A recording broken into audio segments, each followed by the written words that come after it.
আমরা ইতিমধ্যে লাইভ, ঘড়ির কাঁটায় রাত 12:33 এবং আমরা যে জায়গায় দাঁড়িয়ে আছি সেই জায়গাটা তিনবারের মুখ্যমন্ত্রী মাননীয় মমতা বন্দ্যোপাধ্যায়ের বাড়ির একদম সামনে। এবং এই যে লাইভটা করা হচ্ছে এটা মূলত একটা জিনিস জানানোর জন্য করা হচ্ছে এবং একটা জিজ্ঞাস্যকে কেন্দ্র করে তার পরবর্তীতেই করা হচ্ছে যে মমতা বন্দ্যোপাধ্যায় তার পাশে থাকা সিকিউরিটি যখন মমতা বন্দ্যোপাধ্যায় সিএম হননি তার আগে থেকে তার পূর্ণ যাত্রার সাথে যারা যুক্ত ছিলেন, হঠাৎ করেই আজ 7টার পরবর্তীতে কোনো প্রায়র নোটিশ ছাড়াই তাদের সকলকে উইথড্র করে নেওয়া হয়েছে। এবং যেই ঘরের দৃশ্য, সেই ঘরে আশেপাশে কোনো সিকিউরিটি নেই। আমাদের প্রশ্নটা সকলের একটা জায়গাতেই এসে দাঁড়াচ্ছে যে এইটা কোনো জায়গায় সংবিধান মান্যতা পেয়ে তার পরবর্তীতে কি করা হয়েছে, এবং শুধুমাত্র তাই কেন, তার পাশাপাশি আরও কিছু বিষয় যেগুলো রয়েছে সেইগুলো হচ্ছে যে মমতা বন্দ্যোপাধ্যায় যখন মাঠে নেমেছেন, মমতা বন্দ্যোপাধ্যায়ের সাথে এত সংখ্যক জনস্রোত যখন মাঠে নেমেছে, ওনার এক ডাকে 41% যেই ভোট আমরা পেয়েছি, সেই প্রত্যেকটা ব্যক্তির কণ্ঠস্বরে উঠে আসা জয় বাংলা মনে হচ্ছে যেন শাসকে বসে থাকা কোনো ব্যক্তিদেরকে ভয়ের কারণ হিসাবে তার পরবর্তীতেই গোটা দৃশ্যটা আমাদের চোখের সামনে আসছে। আমরা সকলে যারা এখানে উপস্থিত হয়েছি রাত 12:30টার সময়, আমরা সকলেই তৃণমূল কংগ্রেসের কর্মী হিসাবেই আমরা পরিচয় পেশ করে তার পরবর্তীতে এখানে এসেছি। আমাদের মূল বক্তব্য একটা জায়গাতেই, যে এইভাবে দমিয়ে দেওয়া কি সম্ভব? আমরা যখন এখানে দাঁড়িয়ে এই লাইভটা করছি, আমাদের সকলের কণ্ঠস্বরে আমাদের সকলের বক্তব্য রয়েছে। ময়নাদি, আমরা এই যে দৃশ্য দেখছি, এটার পরবর্তীতে আমরা তোমার কি বক্তব্য? এটা তো একটা তৃণমূল কর্মী হিসেবে কেন, সাধারণ মানুষ হিসেবেও এই জিনিসটা একটা অকল্পনীয় একটা বিষয়। পৃথিবীর ইতিহাসে এই রকম দিন বোধহয় কেউ আমরা দেখিনি।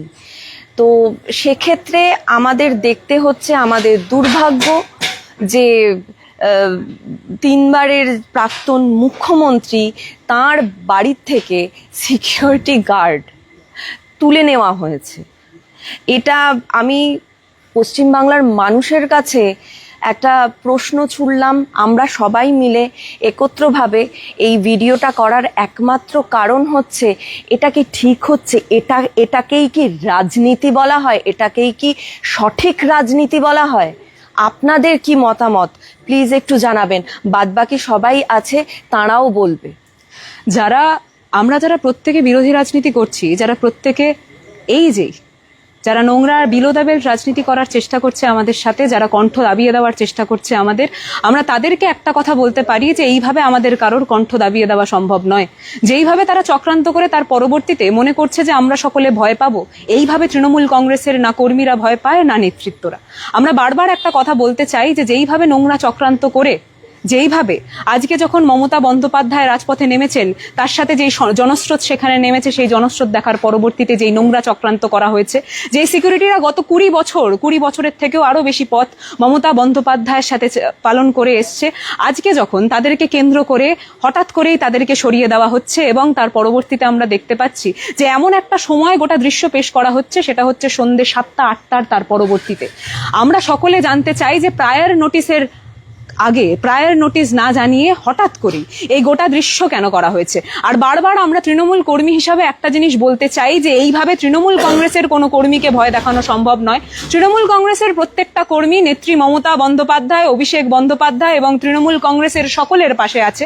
আমরা সকলে একে অপরের পরিপূরক হিসাবে, আর হ্যাঁ, যদি প্রয়োজন পড়ে পিএসও হিসাবে, যদি প্রয়োজন পড়ে এই গেটের সামনে আমরা রোজ এইভাবেই, সেটা রাত হোক বা দিন, আমরা সকলেই দাঁড়িয়ে থাকবো, সারাক্ষণ দাঁড়িয়ে থাকবো। আমরা বারবার একটা বার্তা দিতে চাই যে এইভাবে কারোর কণ্ঠস্বর দাবিয়ে দেওয়া সম্ভব নয়।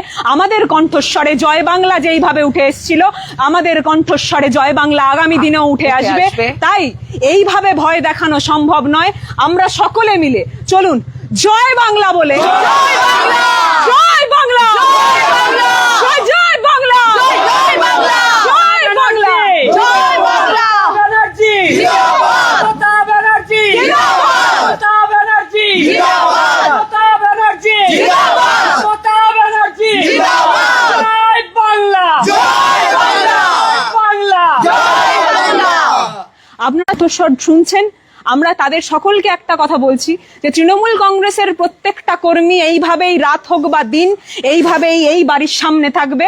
যদি আগামী দিনে পিওসো বা যাদেরকে সরিয়ে নেওয়া হয়েছে তাদেরকে আবার সেখানে আমরা না পাই, বা সেই যোগ্য জায়গা মমতা বন্দ্যোপাধ্যায়ের সিকিউরিটির জন্য যদি সেখানে উপস্থিত না হয়, তৃণমূল কংগ্রেসের প্রত্যেকটা কর্মীরা এখানে দিন রাত ডিউটি দেবে এবং তৃণমূল কংগ্রেসের প্রত্যেকটা কর্মীর বক্তব্য এটা। তাই এইভাবে কণ্ঠরোধ করার চেষ্টা করবেন না। আর যে মিডিয়া চ্যানেলরা রয়েছে যারা এই বিষয়ে তুলে ধরছে না, কিন্তু যারা এই বিষয়ে যখন আমরা প্রশ্ন তুলছি যে একটার পর একটা ঘটনা ঘটলেও সেই জিনিসগুলো দাবিয়ে দেওয়ার চেষ্টা করছে, আমরা তাদেরকে করজোরে অনুরোধ করব এইভাবে যে এই ব্ল্যাক ডে অফ ডেমোক্রেসি এই জিনিসটা বলার অত্যন্ত আরেকটা কারণ হচ্ছে এখানে যে এইভাবে সিকিউরিটি হাঁটিয়ে নেওয়া যায় না। আর এইভাবে যদি মনে করেন যে কাউকে ভয় দেখাবেন, আমরা বলে দিই যে তৃণমূল কংগ্রেসের প্রত্যেকটা কর্মী ভয়কে জয় করে তার পরবর্তীতে এই পথে নেমেছে। প্রত্যেকটা কর্মী ভয়কে জয় করে পথে নেমেছে।